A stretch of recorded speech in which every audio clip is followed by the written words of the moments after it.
회장님이 진짜 시험을 시작하셨다. 사라진 비서 민석이 남긴 일기장. 그 안에 적힌 충격적인 문장이 적혀 있었습니다.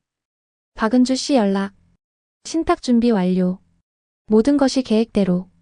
박은주는 30년 전 자신이 버린 여인이었습니다. 정호는 떨리는 손으로 메모장을 넘겼습니다. 회장님 지시. 아무에게도 말하지 말 것. 가족도 예외 없음. 도대체 무슨 일이 벌어지고 있는 걸까요? 구독과 좋아요는 무료니까 한 번씩 눌러주시고 끝까지 들어보시고 후기도 댓글로 남겨주세요. 그럼 사연 시작합니다. 한정호는 72세였습니다. 평생을 사업가로 살았습니다. 작은 공장에서 시작해 중견기업을 일궜습니다. 직원 300명을 거느린 회사였습니다. 5년 전 은퇴했습니다. 아들 도현에게 경영권을 넘겼습니다. 은퇴 후 정호는 조용히 살았습니다. 서울 강남의 아파트에서 지냈습니다. 혼자였습니다. 아내는 10년 전에 세상을 떠났습니다. 아들은 바빴습니다. 한 달에 한 번 얼굴을 보면 다행이었습니다.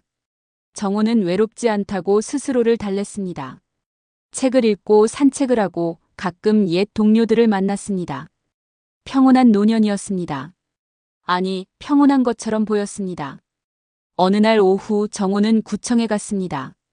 등기부등본을 떼려고요. 집 수리를 하려면 서류가 필요했습니다. 간단한 일이었습니다. 창고 직원이 서류를 출력했습니다. 정호는 받아들었습니다. 대수롭지 않게 훑어봤습니다. 그런데 이상했습니다. 소유자란을 봤습니다. 한정호가 아니었습니다. 한도현이라고 적혀 있었습니다. 아들 이름이었습니다. 정호는 다시 봤습니다. 착각인가 싶었습니다. 하지만 분명했습니다. 소유자는 한도현이었습니다. 잠깐만요. 정호는 직원을 불렀습니다. 이거 잘못 나온 것 아닙니까? 어떤 부분이요? 소유자가 제 이름이 아닌데요. 직원이 서류를 확인했습니다. 주소가 맞으시면 맞는 서류입니다. 하지만 제 이름이 아니잖습니까? 명의가 변경됐나 봅니다. 언제 바뀌셨나요? 정호는 대답할 수 없었습니다. 명의를 바꾼 적이 없었으니까요. 확인 좀 해주시겠습니까? 직원이 컴퓨터를 확인했습니다. 2년 전에 명예 이전됐네요. 증여로 처리됐습니다. 2년 전이요? 정호는 기억을 더듬었습니다. 2년 전. 아무 일도 없었습니다. 명의를 바꾼 기억이 없었습니다. 집으로 돌아오는 길, 정호는 혼란스러웠습니다. 어떻게 된 일일까요? 아들이 몰래 바꾼 걸까요?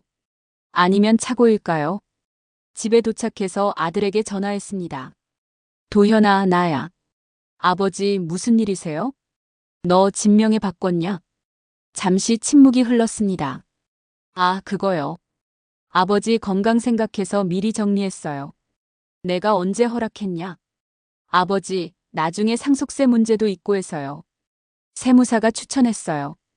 그래도 내 허락을 받아야지. 죄송합니다. 말씀드렸어야 했는데. 정호는 화가 났습니다. 하지만 참았습니다. 내일 저녁에 집으로 와라. 며느리도 데리고. 네, 알겠습니다. 전화를 끊고 정호는 소파에 앉았습니다. 뭔가 석연치 않았습니다. 건강을 생각해서? 상속세 때문에? 말이 되지 않았습니다. 정호는 서류를 다시 꺼내봤습니다. 자세히 읽었습니다. 명예 이전일, 증여 방식, 서명란. 모든 게 정식으로 처리되어 있었습니다. 하지만 정호는 기억이 나지 않았습니다. 서명한 적이 없었습니다. 도장을 찍은 적도 없었습니다. 밤이 되었습니다. 정호는 잠들지 못했습니다. 천장을 바라보며 생각했습니다. 아들을 믿어야 할까요? 아니면 의심해야 할까요? 다음 날 저녁 도현과 며느리 도연이 왔습니다. 두 사람은 과일 바구니를 들고 왔습니다. 아버지, 안녕하세요. 도연이 밝게 인사했습니다. 정호는 고개만 끄덕였습니다. 세 사람은 거실에 앉았습니다. 정호는 서류를 꺼냈습니다. 테이블 위에 놓았습니다. 이거 설명해봐라. 도현은 서류를 봤습니다. 아버지, 어제 말씀드렸잖아요. 다시 설명해. 도현은 한숨을 쉬었습니다. 아버지 건강이 좋지 않으시잖아요. 만약 갑자기 무슨 일이 생기면 상속 문제가 복잡해져요. 그래서 미리 정리한 겁니다. 내가 아프다고? 고혈압 있으시잖아요. 그게 명의를 바꿀 이유가 되냐? 도연이 나섰습니다. 아버지, 저희가 아버지를 생각해서 한 일이에요. 나중에 세금도 적게 나오고요. 내 허락도 없이? 죄송합니다. 하지만 아버지 재산을 지키려던 거예요. 정호는 며느리를 봤습니다. 도연의 눈빛이 흔들렸습니다. 재산을 지키려던 게 나였는지 돈이었는지 구분해봐라. 도연은 말문이 막혔습니다. 도현이 끼어들었습니다. 아버지, 오해십니다. 저희는 진심으로. 진심이라고? 정호는 서류를 집어들었습니다. 이 서명, 내가 한 거 아니야. 뭐라고요? 내가 서명한 적 없어. 이거 누가 한 거야? 도현과 도연은 서로를 쳐다봤습니다. 당황한 표정이었습니다. 아버지, 분명히 서명하셨어요. 2년 전에요. 거짓말하지 마. 난 기억한다. 정호는 일어섰습니다. 이 일 제대로 조사할 거다. 누가 내 이름을 도용했는지 알아낼 거야. 아버지, 오늘은 그만 가봐라. 도현과 도연은 할 수 없이 일어섰습니다. 두 사람은 불안한 얼굴로 집을 나갔습니다. 혼자 남은 정호는 창밖을 봤습니다. 밤하늘에 별이 없었습니다. 구름이 가득했습니다. 정호는 직감했습니다. 뭔가 더 큰 일이 있다는 걸요. 이건 단순 한 명의 이전이 아니었습니다. 누군가 계획적으로 움직이고 있었습니다. 다음 날 정호는 오래된 수첩을 꺼냈습니다. 거기에는 변호사 연락처가 적혀 있었습니다. 회사 고문 변호사였습니다. 은퇴 후에도 가끔 연락하는 사이였습니다. 전화를 걸었습니다. 변호사님, 저 한정호입니다. 회장님, 오랜만입니다. 무슨 일이십니까? 좀 급한 일이 생겼습니다. 만나서 상의하고 싶습니다. 언제 오시겠습니까? 내일 가능합니까? 물론입니다. 오전 10시에 사무실로 오십시오. 전화를 끊고 정호는 결심했습니다. 진실을 밝혀야 했습니다. 누가, 왜, 어떻게 자신의 이름을 지웠는지 알아내야 했습니다. 다음 날 오전 10시, 정호는 변호사 사무실에 도착했습니다. 강남역 근처 빌딩 15층이었습니다. 오랜만에 오는 곳이었습니다. 변호사 김태주는 60대 초반이었습니다. 정호보다 한참 어렸지만 믿을 만한 사람이었습니다. 회장님, 어서 오십시오. 태준이 반갑게 맞이했습니다. 정호는 의자에 앉았습니다. 차를 한 모금 마시고 입을 열었습니다. 변호사님, 제 재산 현황을 조사해 주셨으면 합니다. 무슨 일이십니까? 정호는 등기부등본을 꺼내 보였습니다. 태주는 서류를 받아 읽었습니다. 표정이 굳었습니다. 진명이가 아드님으로 바뀌었군요. 제 허락 없이 말입니다. 언제 바뀐 겁니까? 2년 전이라고 합니다. 하지만 저는 서명한 적이 없습니다. 태주는 심각한 표정을 지었습니다. 회장님, 이건 단순한 문제가 아닙니다. 명의 도용 가능성이 있습니다. 그래서 조사를 부탁드리는 겁니다. 알겠습니다. 전체 재산 현황을 파악해 보겠습니다. 태주는 컴퓨터를 켰습니다. 정호의 인적사항을 입력했습니다. 여러 시스템에 접속했습니다. 회장님, 주민등록번호와 도장 등록 정보가 필요합니다. 정호는 필요한 정보를 제공했습니다. 태주는 30분 동안 조회 작업을 했습니다. 정호는 조용히 기다렸습니다. 회장님. 태준이 모니터를 돌려 보였습니다. 여기 보십시오. 화면에는 정호의 재산 목록이 나와 있었습니다. 부동산, 예금, 주식, 채권. 하나씩 나열되어 있었습니다. 이상한 게 있습니다. 태준이 한 항목을 가리켰습니다. 여기 비공개 신탁이 하나 있습니다. 신탁이요? 네, 주식 일부가 신탁으로 들어가 있습니다. 정호는 눈을 가늘게 떴습니다. 얼마나 됩니까? 회사 지분 15%입니다. 15%요? 정호는 놀랐습니다. 작은 금액이 아니었습니다. 시가로 따지면 50억 원이 넘었습니다. 언제 신탁됐습니까? 3년 전입니다. 3년 전. 정호는 기억을 더듬었습니다. 3년 전. 아무 일도 없었습니다. 신탁을 설정한 기억이 없었습니다. 관리인은 누굽니까? 태준이 화면을 스크롤했습니다. 관리인 이름이 나타났습니다. 박은주라고 나와 있습니다. 정호는 숨이 막혔습니다. 박은주. 그 이름을 듣는 순간 과거가 떠올랐습니다. 은주. 30년 전 만났던 여인이었습니다. 정호가 사업 초기에 알게 된 사람이었습니다. 짧은 인연이었습니다. 하지만 깊은 인연이었습니다. 당시 정호는 기혼자였습니다. 아내와 아들이 있었습니다. 하지만 은주를 만나면서 혼란스러워졌습니다. 사랑인지 일탈인지 구분이 안 됐습니다. 결국 정호는 선택했습니다. 가정을 지키기로요. 은주를 떠나보냈습니다. 냉정하게 정리했습니다. 다시는 만나지 말자고 했습니다. 은주는 울었습니다. 하지만 받아들였습니다. 그렇게 두 사람은 헤어졌습니다. 30년 전 일이었습니다. 회장님, 태준이 불렀습니다. 정호는 정신을 차렸습니다. 아, 죄송합니다. 생각에 잠겼습니다. 이박은주라는 분 아십니까? 정호는 잠시 망설였습니다. 말해야 할까요? 하지만 숨길 수 없었습니다. 옛날에 알던 사람입니다. 어떤 관계셨습니까? 사업 관계였습니다. 정호는 거짓말을 했습니다. 진실을 말할 수 없었습니다. 이상하군요. 태준이 말했습니다. 회장님이 직접 신탁을 설정하신 걸로 나옵니다. 제가요? 네, 서명도 있고 도장도 찍혀 있습니다. 불가능합니다. 저는 그런 적이 없습니다. 태준은 서류를 출력했습니다. 정호에게 건넸습니다. 정호는 서류를 받습니다. 신탁 설정 계약서였습니다.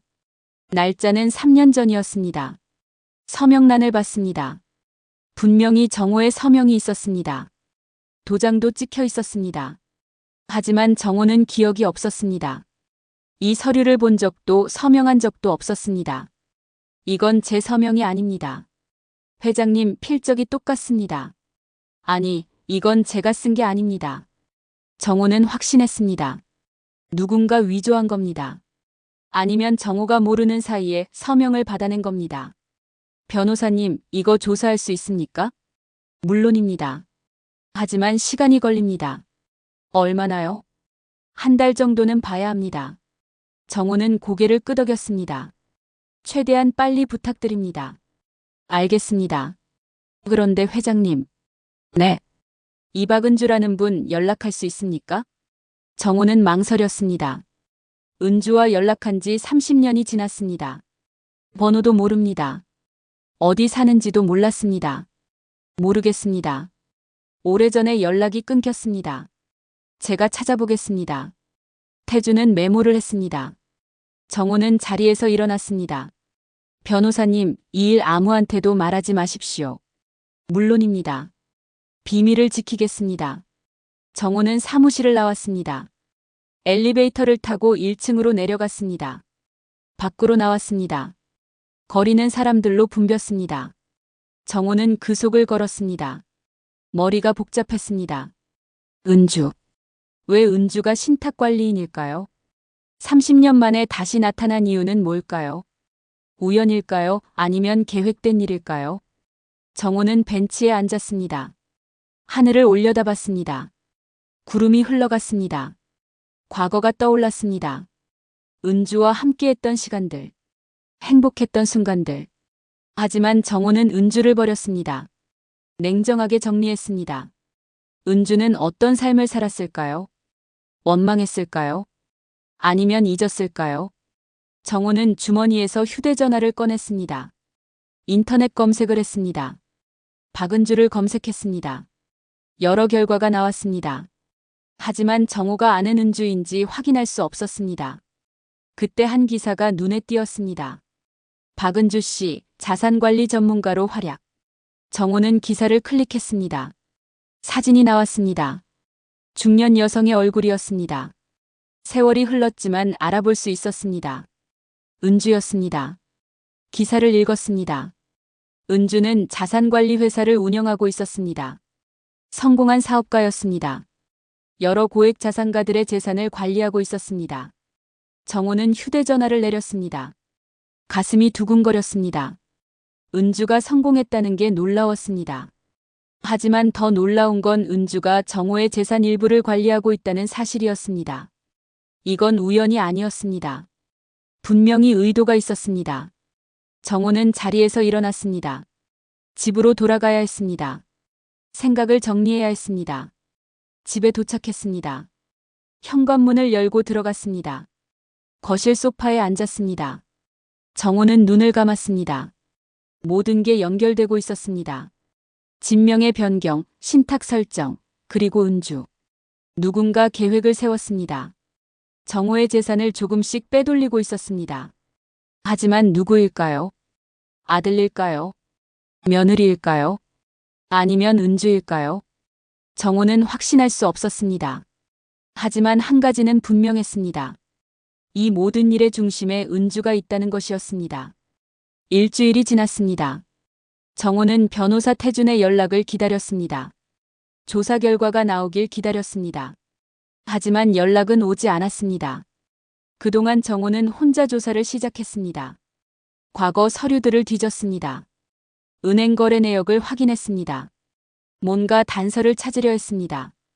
하지만 특별한 건 없었습니다. 모든 게 정상적으로 보였습니다. 어느 날 오후 정호는 서재에서 오래된 상자를 꺼냈습니다. 회사 재직 시절 자료들이 들어 있었습니다. 먼지가 쌓여 있었습니다. 상자를 열었습니다. 서류들이 가득했습니다. 계약서, 회의록, 명함들. 하나씩 꺼내봤습니다. 그때 낡은 수첩 하나가 나왔습니다. 검은색 가죽 표지였습니다. 정호는 수첩을 펼쳤습니다. 비서 민석의 것이었습니다. 민석은 20년 동안 정호의 비서로 일했습니다. 충직한 사람이었습니다. 3년 전 정호가 은퇴할 때 함께 떠났습니다. 그 후 민석은 고향으로 돌아갔다고 들었습니다. 연락이 끊겼습니다. 정호는 수첩을 넘겼습니다. 업무 일정이 적혀 있었습니다. 회의 내용, 출장 기록들이 빼곡했습니다. 뒷부분을 넘기다가 이상한 메모를 발견했습니다. 회장님이 진짜 시험을 시작하셨다. 정호는 멈췄습니다. 이게 무슨 뜻일까요? 진짜 시험이라니. 다음 페이지를 넘겼습니다. 박은주 씨 연락. 신탁 준비 완료. 모든 것이 계획대로. 정호의 손이 떨렸습니다. 민석이 은주와 연락했다는 겁니까? 신탁 준비를 도왔다는 겁니까? 더 넘겼습니다. 회장님 지시. 아무에게도 말하지 말 것. 가족도 예외 없음. 정호는 수첩을 덮었습니다. 혼란스러웠습니다. 이게 대체 무슨 의미일까요? 정호는 휴대전화를 꺼냈습니다. 민석에게 전화를 걸었습니다. 하지만 연결되지 않았습니다. 통화 중단된 번호였습니다. 정호는 다시 수첩을 펼쳤습니다. 꼼꼼히 읽었습니다. 메모들을 하나씩 해독했습니다. 민석은 3년 전부터 은주와 연락하고 있었습니다. 정호 몰래 만났습니다. 신탁 설정을 도왔습니다. 서류를 준비했습니다. 하지만 이상한 점이 있었습니다. 민석은 회장님 지시라고 적었습니다. 마치 정호가 시킨 일처럼 적었습니다. 정호는 기억을 더듬었습니다. 민석에게 그런 지시를 한 적이 있었을까요? 은주와 연락하라고 한 적이 있었을까요? 아니었습니다. 분명히 없었습니다. 그렇다면 민석이 거짓말을 한 걸까요? 아니면 정호가 기억을 못하는 걸까요? 정호는 혼란스러웠습니다. 머리가 아팠습니다. 그때 현관 초인종이 울렸습니다. 정호는 일어나 문을 열었습니다. 택배기사가 서 있었습니다. 소포를 건넸습니다. 한정우님 맞으십니까? 네, 맞습니다. 여기 사인해 주세요. 정호는 사인하고 소포를 받았습니다. 택배기사는 떠났습니다. 정호는 소파에 앉아 소포를 열었습니다. 안에는 낡은 노트 하나가 들어 있었습니다. 발신일란을 봤습니다. 이름이 없었습니다. 주소도 없었습니다. 노트를 펼쳤습니다. 손글씨로 빼곡히 적혀 있었습니다. 민석의 글씨였습니다. 정호는 읽기 시작했습니다.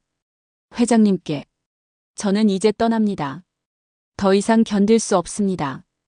회장님이 시키신 일, 저는 다 했습니다. 하지만 이게 옳은 일인지 모르겠습니다. 정호는 계속 읽었습니다.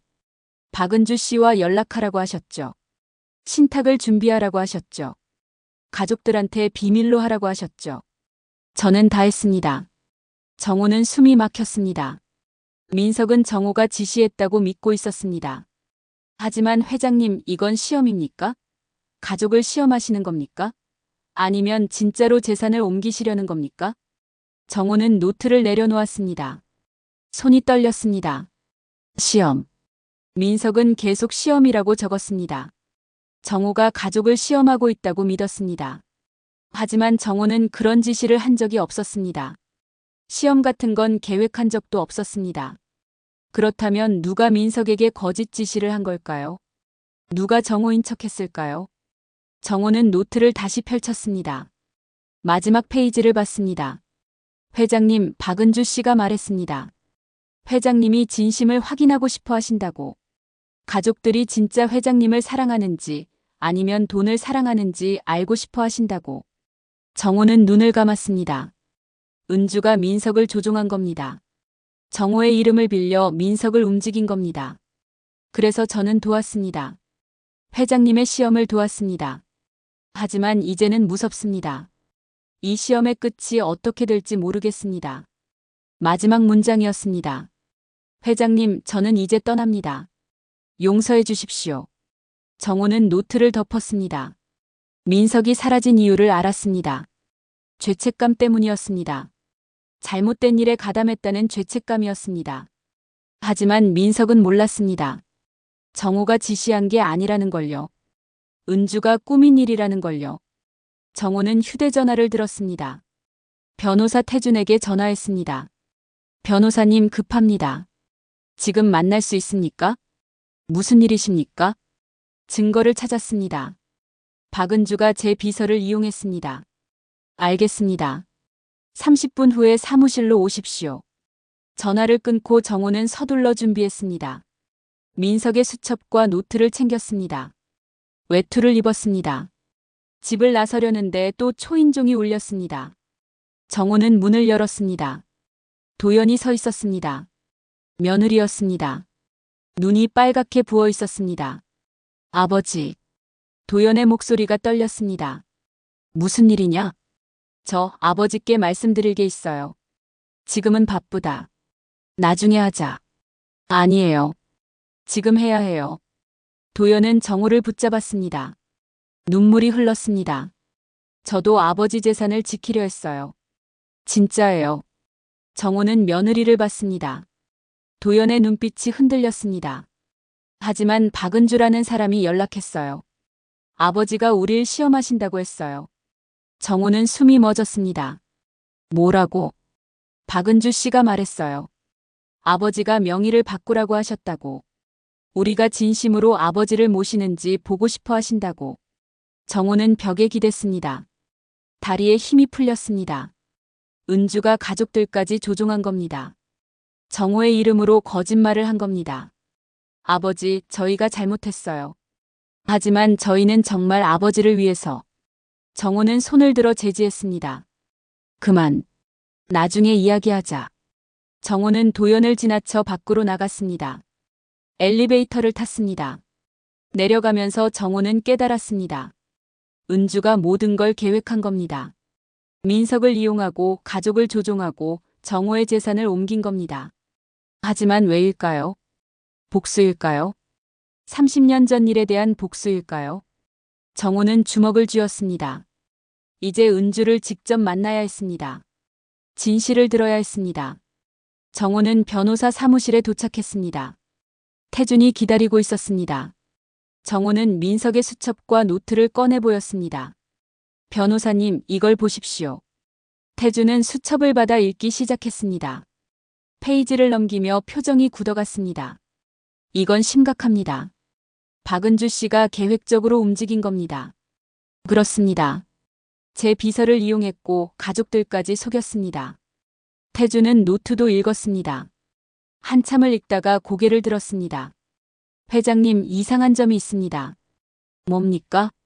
민석 씨는 회장님이 직접 지시했다고 믿고 있었습니다. 저는 그런 적 없습니다. 알고 있습니다. 하지만 민석 씨가 착각할 만한 이유가 있었을 겁니다. 태주는 자료를 뒤졌습니다. 컴퓨터로 신탁 서류를 다시 확인했습니다. 회장님, 혹시 3년 전에 건강검진 받으신 적 있습니까? 있습니다. 매년 받습니다. 그때 무슨 일 없으셨습니까? 정호는 생각했습니다. 3년 전 건강검진을 받았습니다. 결과는 양호했습니다. 특별한 일은 없었습니다. 아무 일도 없었습니다. 수술이나 입원은? 아니요. 태주는 고개를 갸우뚱했습니다. 이상하군요. 여기 신탁 서류를 보면 회장님이 직접 공증을 받으셨습니다. 공증이요? 네, 3년 전 8월 15일. 강남 공증사무소에서요. 정호는 눈을 감았습니다. 8월 15일. 그날을 기억했습니다. 건강검진 후 결과를 듣던 날이었습니다. 의사가 말했습니다. 이상 없다고. 건강하다고. 그날 오후 민석이 말했습니다. 급한 서류가 있다고. 공증을 받아야 한다고. 정호는 바빴습니다. 다음 날 해외 출장이 있었습니다. 서류를 대충 봤습니다. 민석이 설명했습니다. 회사 계약 관련이라고. 정호는 서명했습니다. 공증사무소에 들러 도장을 찍었습니다. 서류가 뭔지 자세히 보지 않았습니다. 민석을 믿었으니까요. 생각났습니다. 정호가 말했습니다. 그날 민석이 서류를 가져왔습니다. 회사 계약서라고 했습니다. 하지만 신탁 서류였군요. 그런 것 같습니다. 제가 확인하지 않았습니다. 태주는 한숨을 쉬었습니다. 회장님, 이건 법적으로 유효합니다. 회장님이 직접 서명하고 공증 받으셨으니까요. 하지만 속은 겁니다. 알고 있습니다.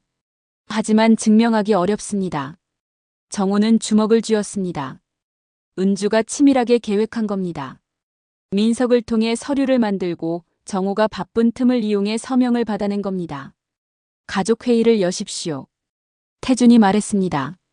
아드님과 며느님을 불러 이야기하십시오. 진실을 밝히십시오. 알겠습니다. 정호는 자리에서 일어났습니다. 이제 가족들과 대면해야 했습니다. 3일 후 정호는 가족회의를 소집했습니다. 도현과 도연을 불렀습니다. 병원 상담실을 빌렸습니다. 조용한 공간이었습니다. 세 사람이 테이블에 둘러앉았습니다. 정호는 서류들을 꺼내 놓았습니다. 등기부등본, 신탁계약서, 민석의 노트. 이게 다 뭡니까? 도현이 물었습니다. 진실이다. 정호는 하나씩 설명했습니다. 진명이가 바뀐 일, 신탁이 설정된 일, 박은주가 개입한 일. 도현과 도연은 점점 얼굴이 창백해졌습니다. 아버지, 저희는 정말 몰랐습니다. 도연이 울먹였습니다. 박은주 씨가 아버지 친구라고 했어요. 아버지가 시키신 일이라고 했어요. 나는 그런 적 없다. 정호의 목소리는 차갑습니다. 너희는 확인도 하지 않았어. 내게 직접 물어보지도 않았어. 도현이 고개를 숙였습니다. 죄송합니다. 저희가 경솔했습니다. 경솔한 게 아니야. 탐욕이었어. 정호는 도연을 봤습니다. 너는 명의를 바꾸면 세금이 적게 나온다고 했지. 재산을 지킨다고 했지. 아버지, 지키려던 게 나였는지 돈이었는지 구분해봐라. 도연은 눈물을 흘렸습니다. 대답할 수 없었습니다. 정호는 주머니에서 녹음기를 꺼냈습니다. 테이블 위에 놓았습니다. 이 대화는 녹음 중이다. 도현과 도연은 놀랐습니다. 아버지, 왜 녹음을 하십니까? 증거로 남기려고. 무슨 증거요? 너희의 진심을 확인하는 증거. 정호는 녹음기를 가리켰습니다. 지금부터 너희가 하는 말은 다 기록될 거다. 거짓말하지 마라. 도현은 침을 삼켰습니다. 아버지, 저희는 정말 아버지를 위해. 위해? 정호는 비웃었습니다. 나를 위해서 내 허락도 없이 명의를 바꿨냐? 나를 위해서 낯선 여자 말만 믿고 움직였냐? 저희가 잘못했습니다. 도연이 무릎을 꿇으려 했습니다. 정호가 손을 들어 막았습니다. 무릎 꿇지 마라. 그런 걸로 용서받으려 하지 마. 정호는 서류를 집어들었습니다. 내가 물어볼 게 있다. 너희는 박은주를 몇 번이나 만났냐? 도현이 대답했습니다. 3번 정도입니다. 뭘 이야기했냐? 아버지 건강 이야기요. 그리고 재산 정리 방법을 상담받았습니다. 돈은 받았냐? 도현과 도연은 서로를 봤습니다. 침묵이 흘렀습니다. 대답해라. 받지 않았습니다. 도연이 작은 목소리로 말했습니다. 하지만 컨설팅 비용을 면제해준다고 했어요. 정호는 코웃음을 쳤습니다. 공짜로 해준다는데 의심하지 않았냐? 저희는 아버지 친구라고 해서 내게 확인도 안 하고. 도현은 고개를 들지 못했습니다. 정호는 녹음기를 끄고 주머니에 넣었습니다. 이제 알겠다. 너희는 돈만 봤어. 나는 보지 않았어. 아버지, 그게 아닙니다. 도현이 소리쳤습니다. 그럼 뭐냐? 저희는 정말 아버지가 편하게 노후를 보내시길 바랐습니다. 편하게? 정호는 일어섰습니다. 내 이름을 지우는 게 편하게 사는 거냐? 아버지, 오늘부터 나는 모든 걸 다시 조사할 거다. 법적으로 대응할 거다. 도연이 울면서 말했습니다. 아버지, 저희를 용서해 주세요. 저희가 잘못했어요. 용서는 진심을 본 다음에 하는 거다. 정호는 문을 열고 나갔습니다. 뒤에서 도연의 울음소리가 들렸습니다. 하지만 정호는 돌아보지 않았습니다. 복도를 걷다가 정호는 벽에 기댔습니다. 가슴이 아팠습니다. 아들과 며느리를 믿고 싶었습니다. 하지만 믿을 수 없었습니다. 정호는 휴대전화를 꺼냈습니다. 변호사 태준에게 문자를 보냈습니다. 박은주 연락처를 찾아주십시오. 직접 만나겠습니다. 문자를 보내고 정호는 밖으로 나갔습니다. 차가운 바람이 불었습니다. 겨울이 다가오고 있었습니다. 정호는 하늘을 올려다봤습니다. 구름이 빠르게 흘러갔습니다. 이제 은주를 만나야 했습니다. 30년 만의 재회였습니다. 하지만 반가운 만남은 아니었습니다. 정호는 걸음을 옮겼습니다. 앞으로 나아가야 했습니다. 진실을 밝혀야 했습니다. 일주일 후 변호사 태준에게서 연락이 왔습니다. 박은주의 연락처를 찾았다는 겁니다. 정호는 곧바로 태준의 사무실로 향했습니다. 회장님, 여기 있습니다. 태준이 명함을 건넸습니다. 박은주 자산관리라고 적혀 있었습니다. 전화번호와 주소가 나와 있었습니다. 강남이군요. 정호가 말했습니다. 네, 타워 팰리스에 사무실이 있습니다. 성공했나 봅니다. 조사해보니 상당한 자산가들을 고객으로 두고 있더군요. 정호는 명함을 주머니에 넣었습니다. 전화는 하지 마십시오. 태준이 말했습니다. 왜입니까? 미리 연락하면 준비할 시간을 주는 겁니다. 불시에 찾아가십시오. 알겠습니다. 정호는 사무실을 나왔습니다. 곧바로 택시를 탔습니다. 타워 팰리스로 향했습니다. 30분 후 고층 빌딩 앞에 도착했습니다. 정호는 로비로 들어갔습니다. 안내 데스크에서 층수를 확인했습니다. 42층이었습니다. 엘리베이터를 탔습니다. 올라가는 동안 정호는 심호흡했습니다. 30년 만의 재회였습니다. 떨렸습니다.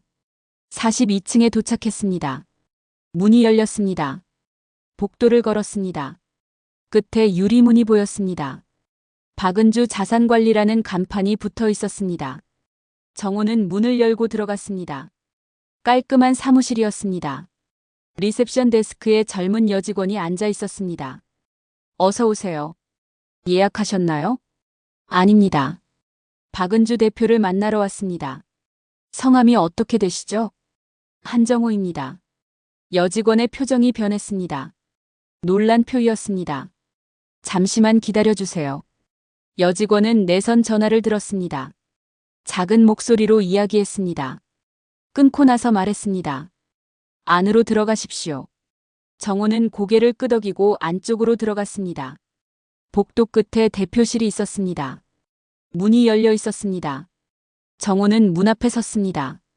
안을 들여다봤습니다. 책상 앞에 여인이 앉아 있었습니다.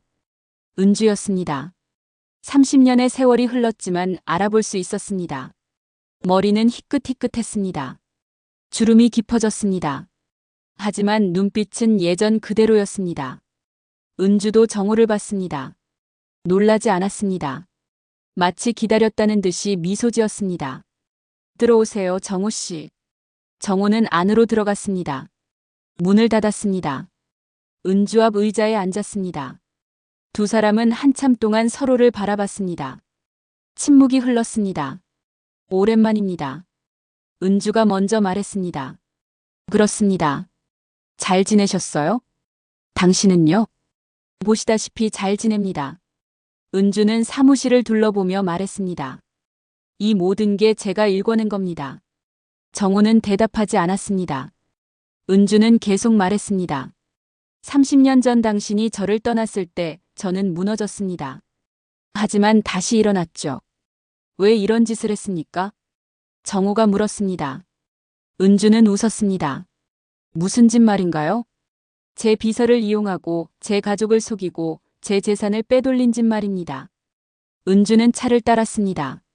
정호 앞에 내밀었습니다. 드세요. 대답하십시오. 정호 씨.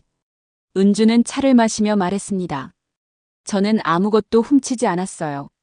당신이 직접 서명한 겁니다. 속여서 받아낸 서명입니다. 증명할 수 있나요? 정호는 말문이 막혔습니다. 은주는 미소 지었습니다.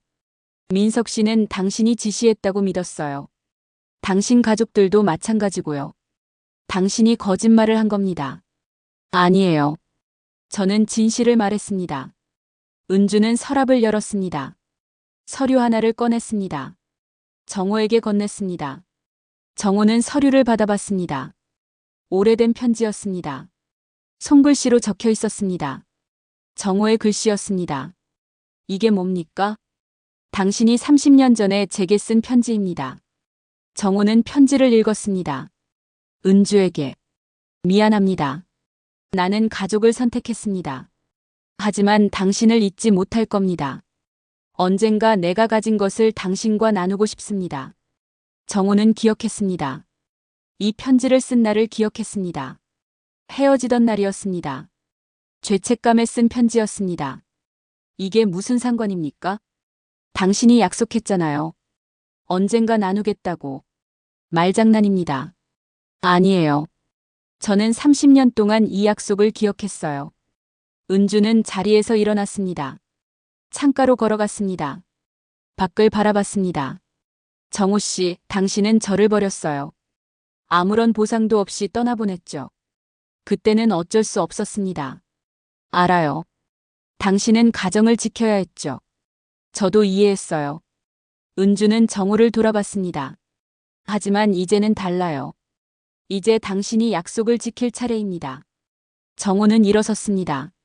당신은 복수하는 겁니까? 복수? 은주는 고개를 저었습니다. 아니에요. 저는 단지 당신의 진심을 확인하고 싶었을 뿐이에요. 무슨 뜻입니까? 당신 가족이 당신을 정말 사랑하는지 알고 싶었어요. 돈을 사랑하는지 당신을 사랑하는지요. 정호는 숨이 막혔습니다. 그래서 이 모든 짓을 한 겁니까? 시험이었어요, 정호 씨. 당신을 위한 시험이었습니다. 정호는 주먹을 쥐었습니다. 누가 부탁했습니까? 당신이요. 거짓말 마십시오. 은주는 다시 책상으로 돌아왔습니다. 또 다른 서류를 꺼냈습니다. 이걸 보세요. 녹취록이었습니다. 정호와 은주의 대화였습니다. 이건 또 뭡니까? 5년 전 우리가 만났을 때 대화입니다. 5년 전. 정호는 기억을 더듬었습니다. 5년 전. 은주를 만난 적이 있었을까요? 기억 안 나세요? 은주가 물었습니다. 당신이 우연히 저를 만났어요. 호텔 로비에서요. 정호는 천천히 기억을 떠올렸습니다. 5년 전. 사업 미팅 후 호텔 로비를 지나가던 중이었습니다. 누군가 불렀습니다. 돌아보니 은주였습니다. 반가웠습니다. 오랜만이었습니다. 잠시 커피를 마셨습니다. 근황을 나눴습니다. 그때 당신이 말했어요. 은주가 녹취록을 가리켰습니다. 가족이 진심으로 자신을 사랑하는지 알고 싶다고. 돈 때문인지 자신 때문인지 궁금하다고.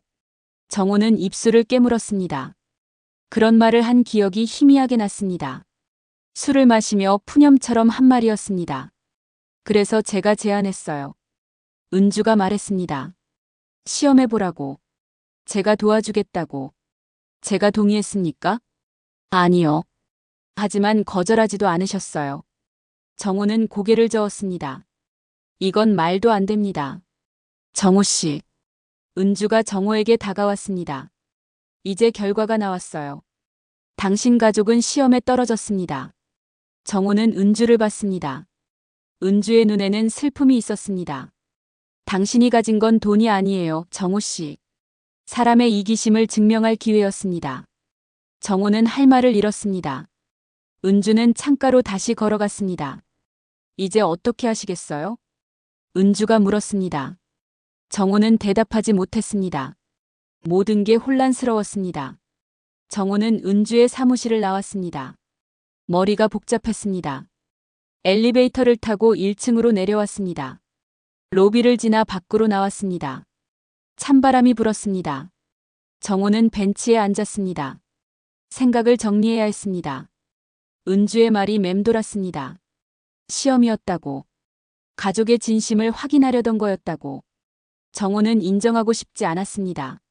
하지만 부정할 수도 없었습니다. 5년 전 그날 정호는 분명 그런 말을 했습니다.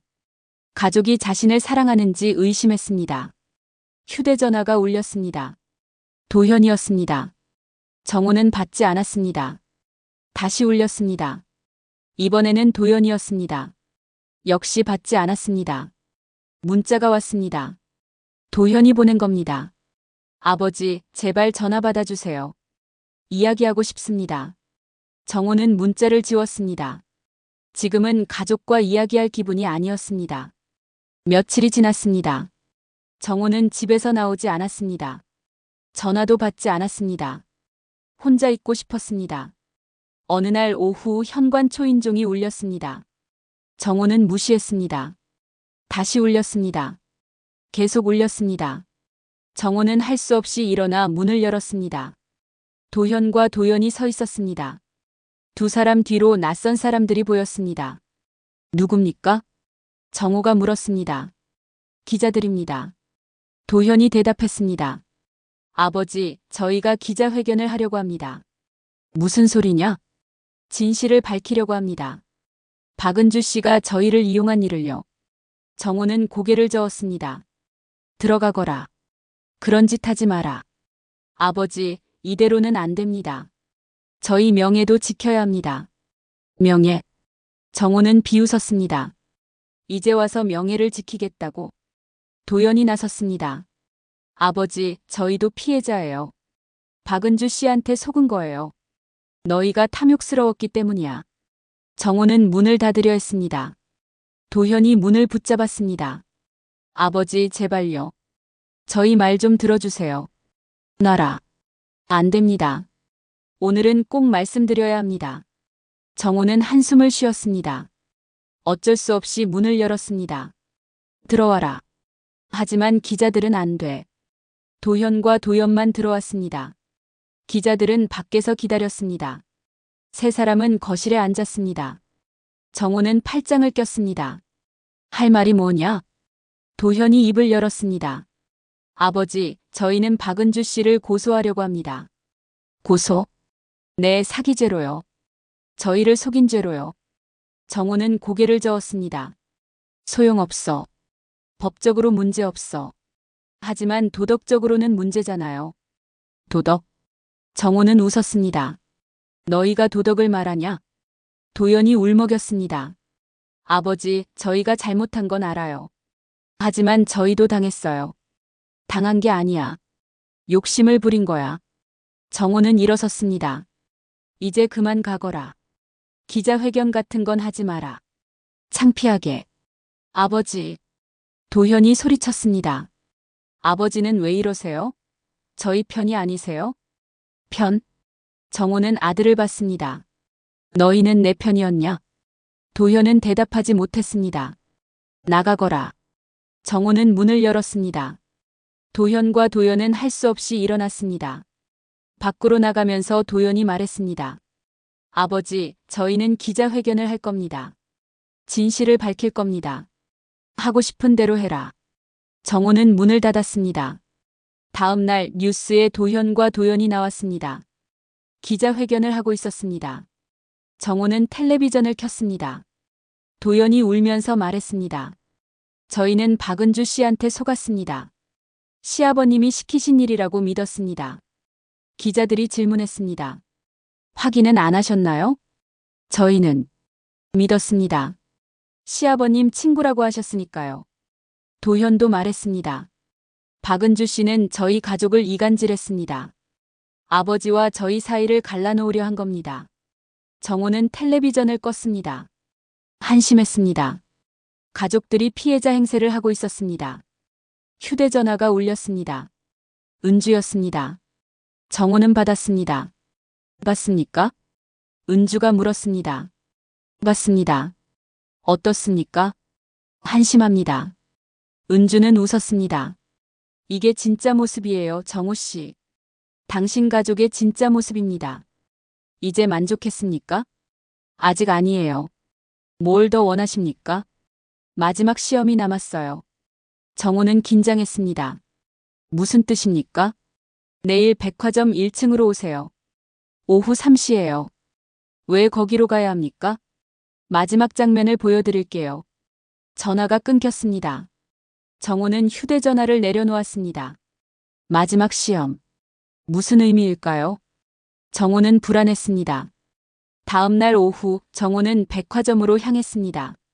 강남 중심가의 대형 백화점이었습니다. 1층은 명품 매장들로 가득했습니다. 3시가 되었습니다. 정호는 1층 중앙홀에 서 있었습니다. 사람들이 오갔습니다. 그때 은주가 나타났습니다. 옆에 도연이 있었습니다. 도연은 눈물을 흘리고 있었습니다. 무슨 일입니까? 정호가 물었습니다. 은주는 도연을 밀었습니다. 도연이 정호 앞으로 왔습니다. 아버지. 도연의 목소리가 떨렸습니다. 그때 은주가 말했습니다. 무릎 꿇으세요. 뭐라고요? 도연이 놀라 물었습니다. 무릎 꿇으라고요. 시아버님 앞에서요. 저는 못해요. 그럼 모든 진실을 밝히겠어요. 당신이 명의를 바꾸면서 받은 돈 말이에요. 도연은 얼굴이 하얗게 질렸습니다. 그건 받았잖아요. 2천만 원. 컨설팅 비용으로요. 정호는 숨이 막혔습니다. 도연이 돈을 받았다는 겁니까? 도연은 주저앉았습니다. 무릎을 꿇었습니다. 사람들이 모여들기 시작했습니다. 아버지, 죄송합니다. 도연이 울었습니다. 저는 정말 돈이 필요했어요. 빚이 있었어요. 정호는 믿을 수 없었습니다. 은주가 말했습니다. 보세요, 정호 씨. 사람은 누구나 한 번은 무릎을 꿇습니다. 문제는 누구 앞인가죠. 카메라 플래시가 터졌습니다. 기자들이 사진을 찍고 있었습니다. 은주가 부른 겁니다. 정호는 도연을 봤습니다. 무릎 꿇고 우는 며느리를 봤습니다. 가엾었습니다. 하지만 동시에 실망스러웠습니다. 일어나십시오. 정호가 말했습니다. 아버지. 일어나라고 했습니다. 도연은 천천히 일어났습니다. 정호는 은주를 봤습니다. 이제 만족했습니까? 아직이에요. 은주는 봉투 하나를 꺼냈습니다. 정호에게 건넸습니다. 이게 뭡니까? 열어보세요. 정호는 봉투를 열었습니다. 서류가 들어있었습니다. 신탁해지 서류였습니다. 이건 시험은 끝났어요, 정호 씨. 은주가 말했습니다. 이제 진실을 아셨죠? 당신 가족이 누구인지. 정호는 서류를 봤습니다. 손이 떨렸습니다. 주변 사람들이 수군거렸습니다. 카메라는 계속 돌아갔습니다. 정호는 깨달았습니다. 이 모든 게 연출이었다는 걸. 마지막 시험이었다는 걸. 정호는 백화점을 나왔습니다.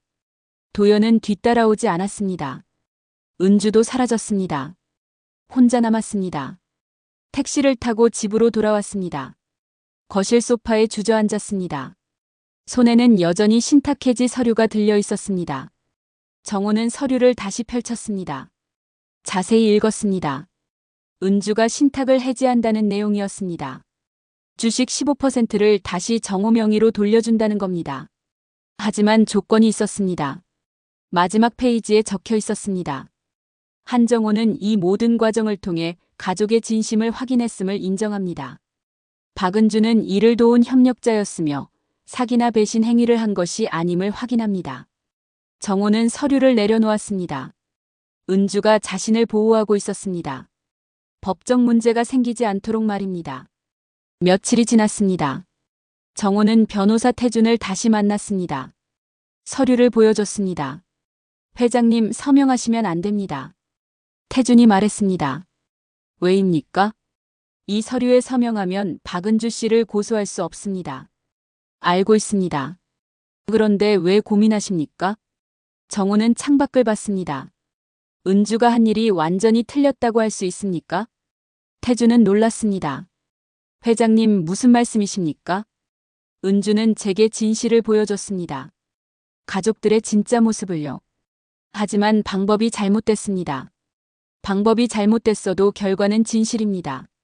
태준은 한숨을 쉬었습니다. 회장님 결정을 존중하겠습니다. 하지만 신중하게 생각하십시오.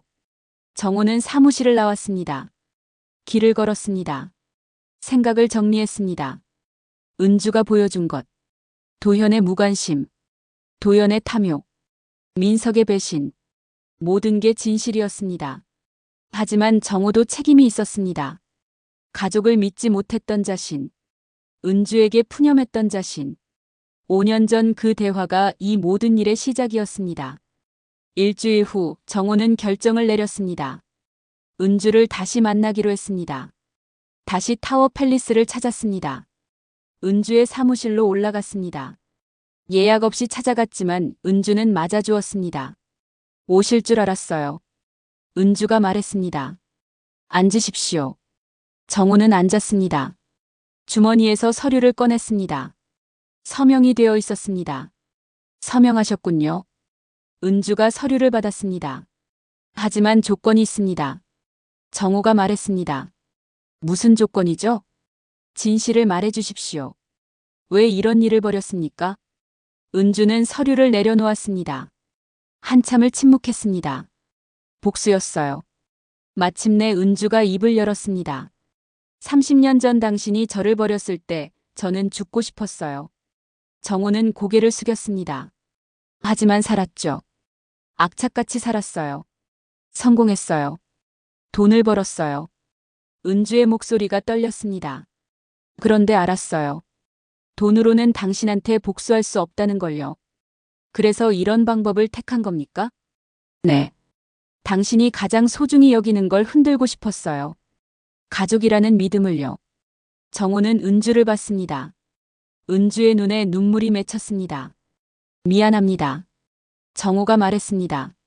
30년 전 일 진심으로 미안합니다. 이제 와서 미안하다고 하면 뭐합니까?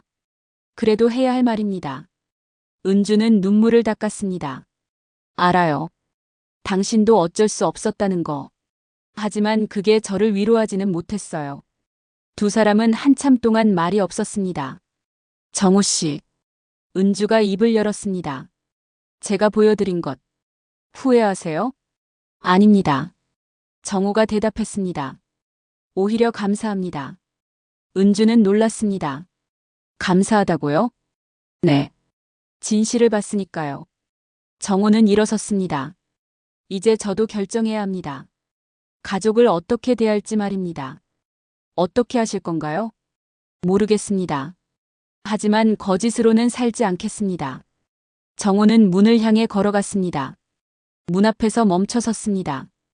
은주 씨. 네. 행복하십시오. 당신도요. 정호는 사무실을 나왔습니다. 집으로 돌아오는 길, 정호는 휴대전화를 꺼냈습니다. 민석에게 전화를 걸었습니다. 여전히 연결되지 않았습니다. 하지만 문자는 보낼 수 있었습니다. 민석, 나야. 회장이야. 자네 잘못이 아니네. 돌아오게. 이야기하세. 문자를 보냈습니다. 답장은 오지 않았습니다. 집에 도착했습니다. 현관문을 열고 들어갔습니다. 거실에 누군가 앉아 있었습니다. 도현이었습니다. 아버지. 도현이 일어섰습니다. 어떻게 들어왔냐? 예비 열쇠로 들어왔습니다. 무슨 일이냐? 도현은 바닥에 무릎을 꿇었습니다. 아버지, 용서해 주십시오. 정호는 아들을 봤습니다. 진심으로 보였습니다. 일어나라. 용서해 주실 때까지 안 일어나겠습니다. 도현아. 정호는 아들 앞에 앉았습니다. 무릎 꿇는다고 용서되는 게 아니야. 알고 있습니다. 진심을 보여야 해. 무릎이 아니라 행동으로. 도현은 고개를 들었습니다. 눈물이 흘렀습니다. 어떻게 해야 합니까? 진명이를 돌려놔라. 네, 그렇게 하겠습니다. 그리고 도현이랑 같이 와라. 다시 이야기하자. 정말입니까? 하지만 조건이 있다. 정호는 아들을 똑바로 봤습니다. 다시는 거짓말하지 마라. 숨기지도 마라. 진실만 말해라. 약속하겠습니다. 도현은 일어났습니다. 정호도 일어섰습니다. 두 사람은 마주 섰습니다. 아버지. 응. 사랑합니다. 정호는 아들을 안았습니다. 오랜만이었습니다. 아들을 안아본 게. 나도 사랑한다.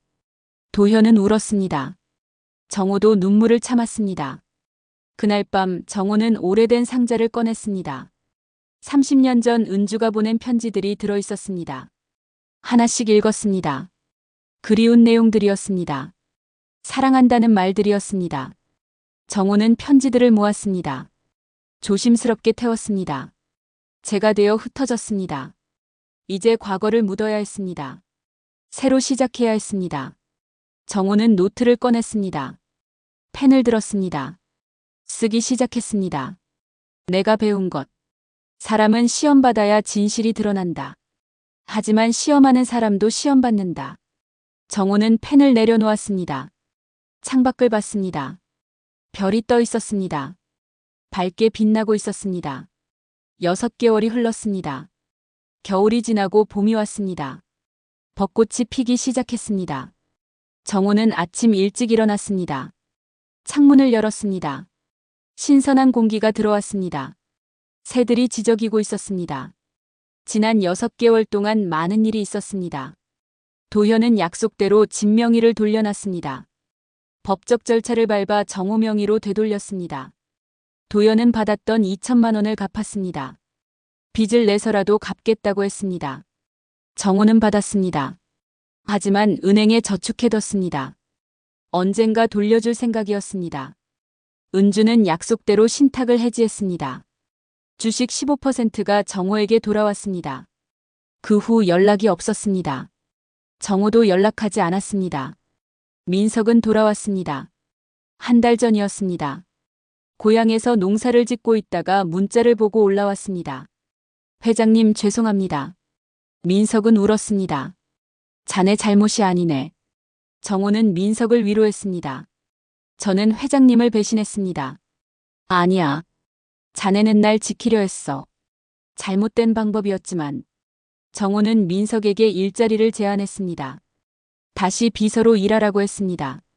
하지만 민석은 거절했습니다. 저는 고향에서 살겠습니다.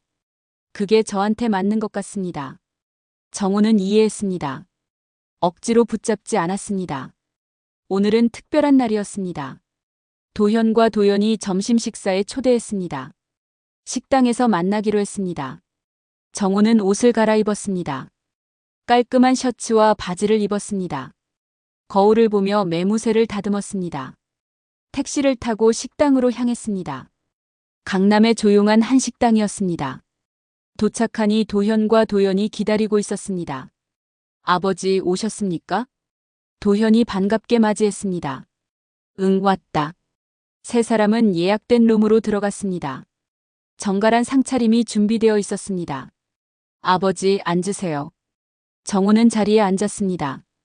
도현과 도연도 앉았습니다. 오늘은 무슨 날이냐? 정호가 물었습니다. 특별한 날입니다. 도연이 대답했습니다. 저희가 감사 인사를 드리고 싶어서요. 감사? 네, 아버지가 저희를 용서해 주셔서요. 정호는 고개를 저었습니다. 아직 완전히 용서한 건 아니야. 알고 있습니다. 도현이 말했습니다. 그래서 저희가 보여드리려고 합니다. 진심을요. 도현이 봉투 하나를 꺼냈습니다. 정호에게 건넸습니다.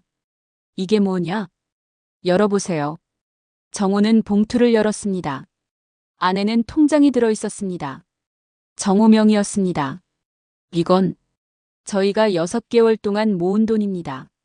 도현이 설명했습니다. 매달 저희 수입의 20%씩 저축했습니다. 정호는 통장을 펼쳤습니다. 잔액을 봤습니다. 1200만 원이었습니다. 왜 이런 거랬냐? 아버지께 드리려고요. 난 필요 없어. 정호는 통장을 돌려주려 했습니다. 도연이 손을 내저었습니다. 받아주세요. 저희 마음입니다. 도연아. 내 아버지. 돈이 아니야. 내가 원하는 건 알고 있습니다. 도연은 눈물을 글썽였습니다. 하지만 저희가 할 수 있는 건 이것뿐이에요. 진심을 보여드릴 방법이요. 정호는 통장을 다시 봤습니다.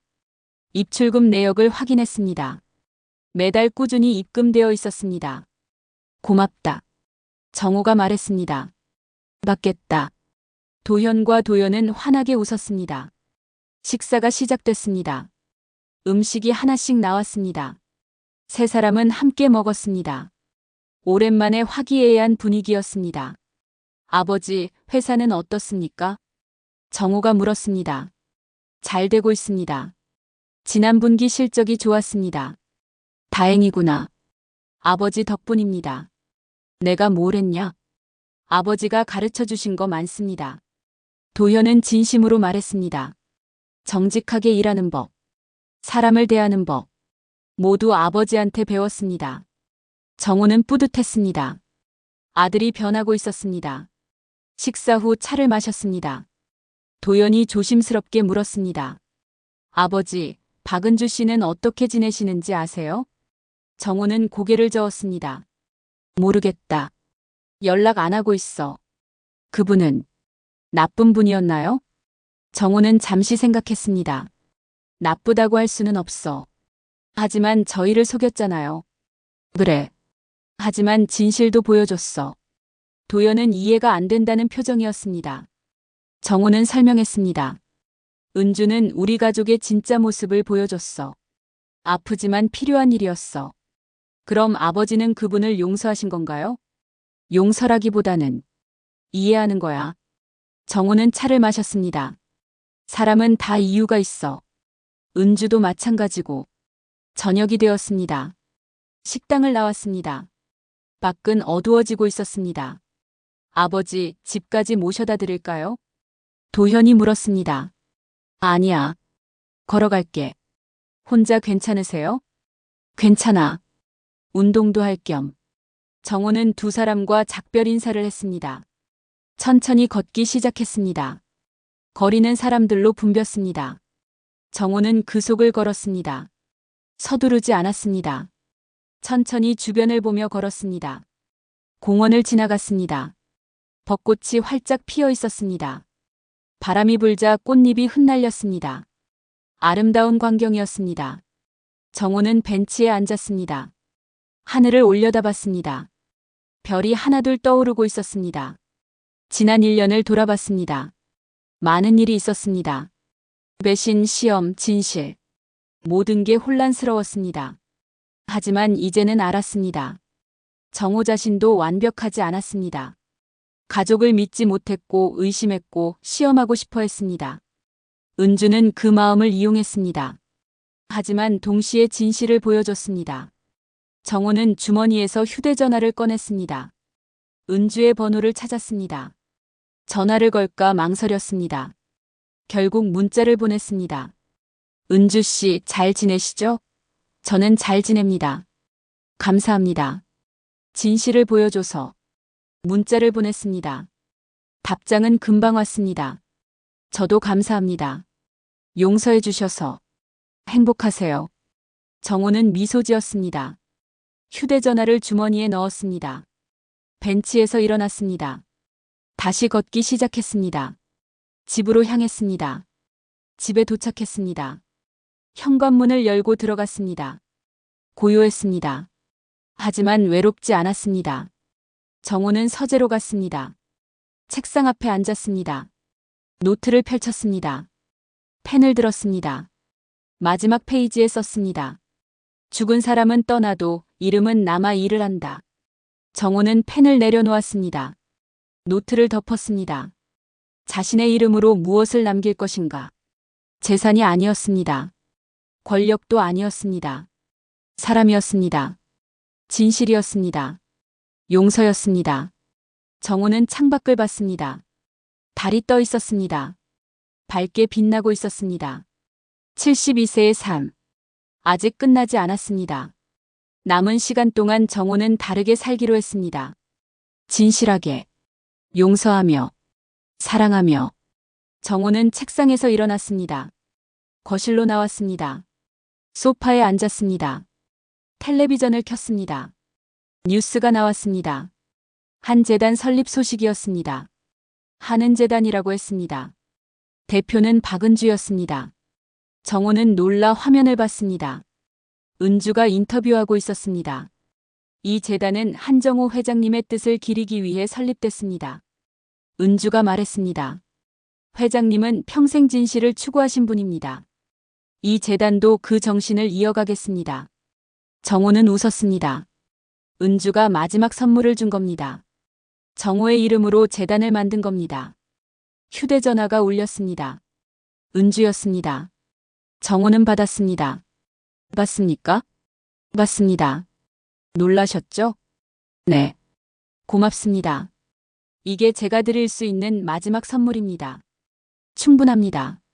두 사람은 잠시 침묵했습니다. 정호 씨. 네. 행복하세요. 진짜로요. 당신도요. 전화가 끊겼습니다. 정호는 휴대전화를 내려놓았습니다. 창밖을 봤습니다. 벚꽃잎이 바람에 날리고 있었습니다. 봄밤이 깊어가고 있었습니다. 정호는 깨달았습니다. 인생은 시험의 연속이라는 것을. 하지만 중요한 건 결과가 아니라 과정이라는 것을. 이름을 남기는 것. 그건 죽어서가 아니라 살아서 하는 일이었습니다. 정호는 미소 지으며 눈을 감았습니다. 평화로운 밤이었습니다. 오늘 준비한 이야기는 여기까지입니다. 재밌게 들으셨나요? 구독과 좋아요는 무료니까 한 번씩 눌러주시고 응원의 댓글 부탁드립니다.